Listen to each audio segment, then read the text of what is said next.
California dreaming about you. Okay, boys and girls, welcome back. Redmissed in the house once again. How you doing?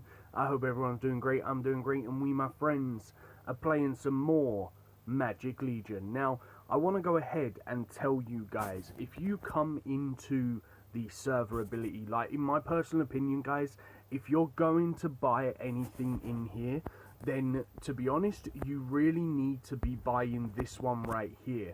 The 5,000 one, the 5,000 for the ability card points, because if you look at the stats down here, guys, if we go into the heroes, then you can clearly see here the ability cards or the personal cards are your best possible things. Now, a lot of people buy like the potential card ones, which are really great.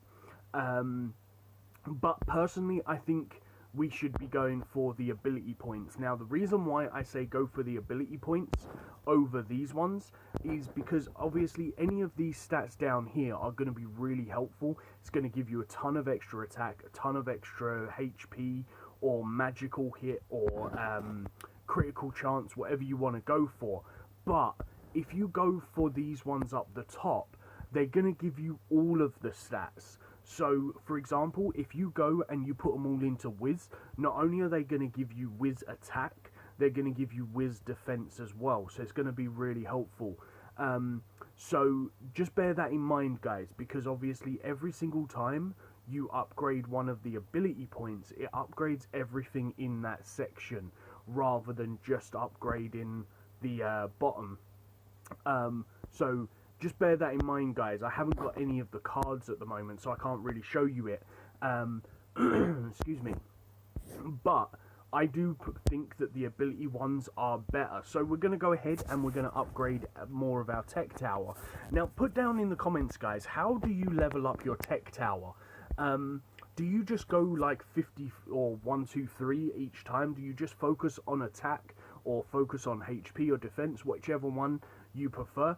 I tend to, for myself, I tend to move them up in 5s. So I'll put 5 attack, 5 defense, 5 HP. That's normally what I go for. But tell me in the comments down below, guys, how do you level up your stuff down the bottom? Now, I gotta admit, looking at these ones down here, I think these are gonna take forever to actually buy, because, excuse me, because as you can see here, like, look at this, guys, just to upgrade defense to level 15 on the second zone, we're talking 6 hours. So I'm assuming that these ones down here, you're probably talking like a week just to level up to like a level 5 zone. But I don't know, guys, that could be pretty crazy.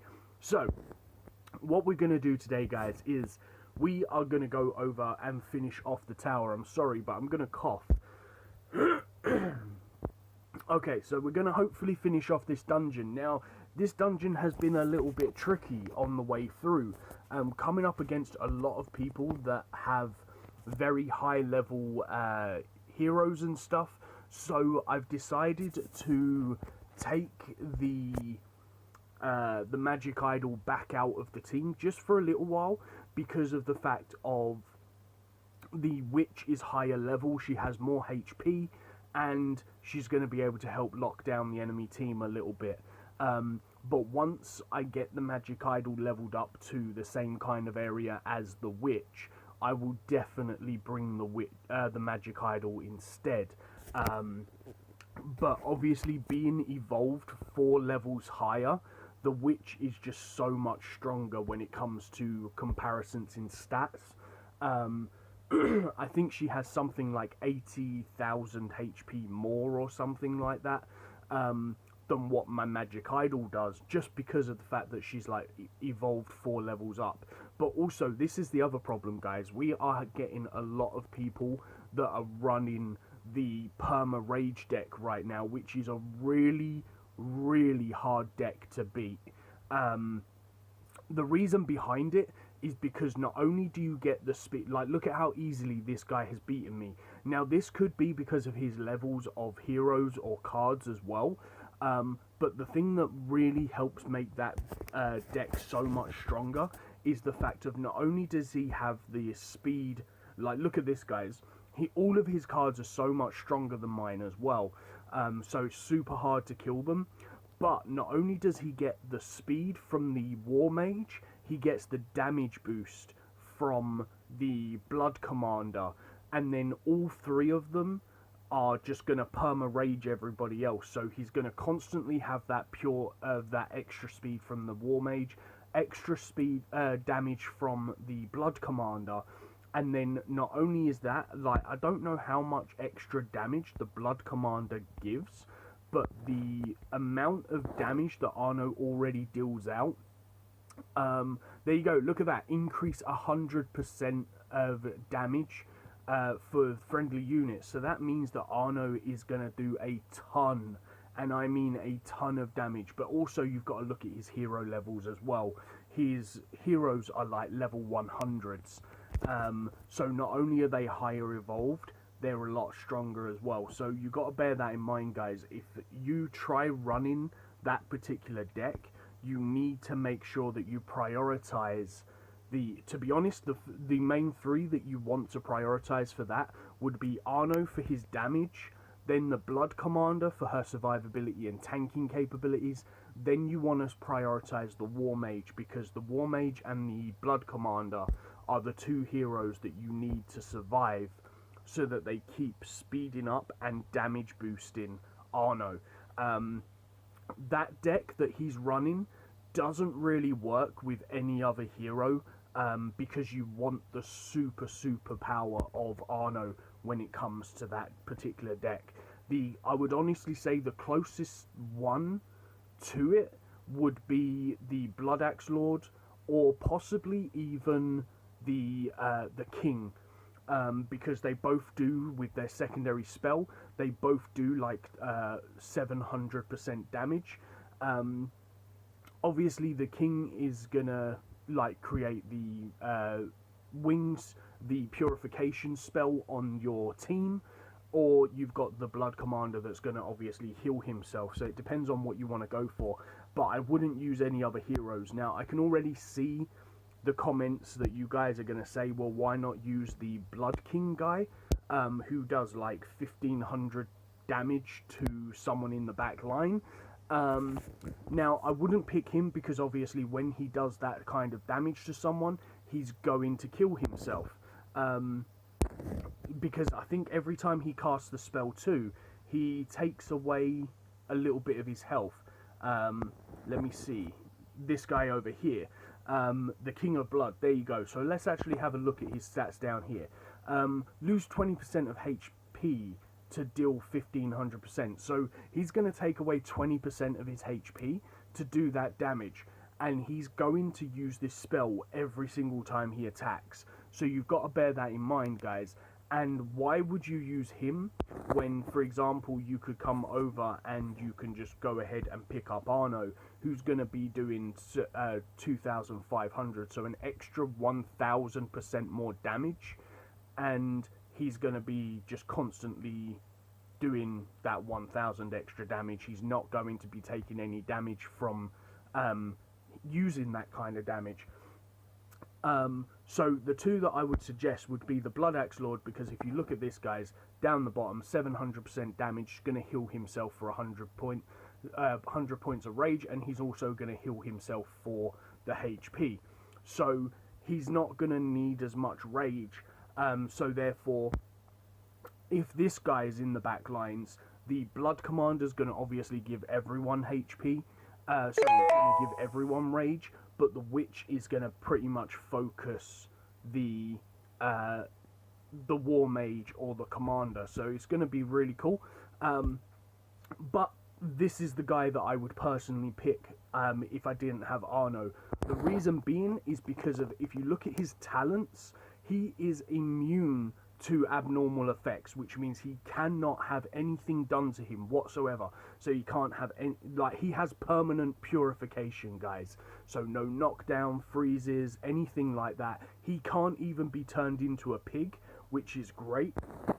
And down the bottom, down the bottom, because he's going to always be doing the spell number 2, because he's always going to have the rage fully built up to do it, he's going to be dealing 700% damage, and he's going to grant one hero with purification for 6 seconds. So because he's going to be attacking all of the time, I think the attack is actually every 3 or 4 seconds. So you're always going to have like 2 heroes with purification on, and he's also going to have purification as well. So effectively, you're going to always have purification on one hero, which is going to make it really hard for you to be overpowered by abnormal effects, which is going to be really, really great.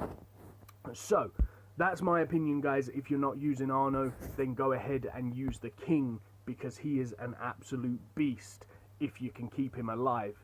And because he's going to be in your back row, he's not going to be the target, because obviously your Blood Commander and your War Mage, you're going to be plastering them full of HP, and they're going to have the HP to be your tanks. Your Witch is going to lock down the enemy team, and then your King will just be dealing damage in the back, because you're not going to want to put him in the front row, because if you lose him, you're going to lose your damage dealer.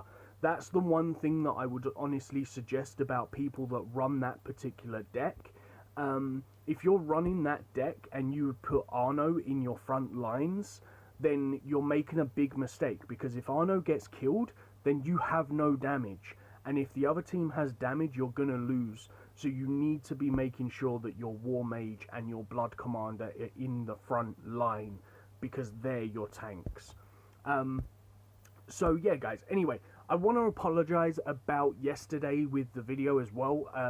Just really quickly, obviously I went ahead and made the video, but when it was uploading, for some reason there was like I think a glitch with the editing software or something, and it just really made it really weird. It like screwed up all of the audio, and it like put it like, it was really weird. Like my intro music decided to start going on halfway through the video.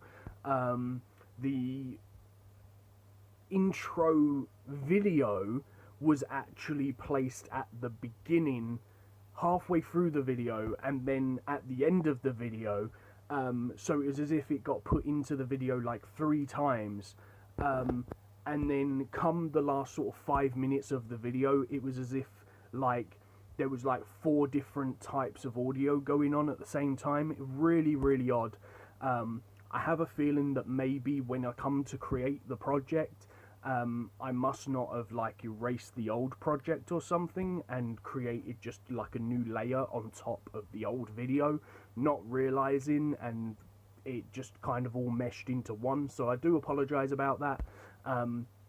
But I re-recorded and posted a video up much later than usual. I think I didn't post until about 8 o'clock UK time, which is very, very late for a YouTube video to go up. But I hope that you enjoyed it, for those ones that you did watch it. And this one's going to be going up a hell of a lot sooner. It should be around usual time. So I would really appreciate if you guys go ham and hit that like and subscribe button. As always, go and give it to your dog. Let him hit that like and subscribe button as well. And we're going to have one more battle here, guys, and then we're going to call it a day. But as I said before, guys, make sure you put down in the comments, tell me what you're going to be spending your gems on. Are you going to save them until the next event, or are you going to be spending them on the cross-server events? Let me know down below, and tell me, just tell me, what would be the event that you would like to see the most next, from all of like the little mini event things that Magic Legion put into the game? Or would you like to see them put a proper event in the game? So maybe something that we can actually play other than the map, to possibly win some rewards or do something. I don't know. Tell me in the comments down below, guys, and I shall see you in the next video. So for now, peace on the streets.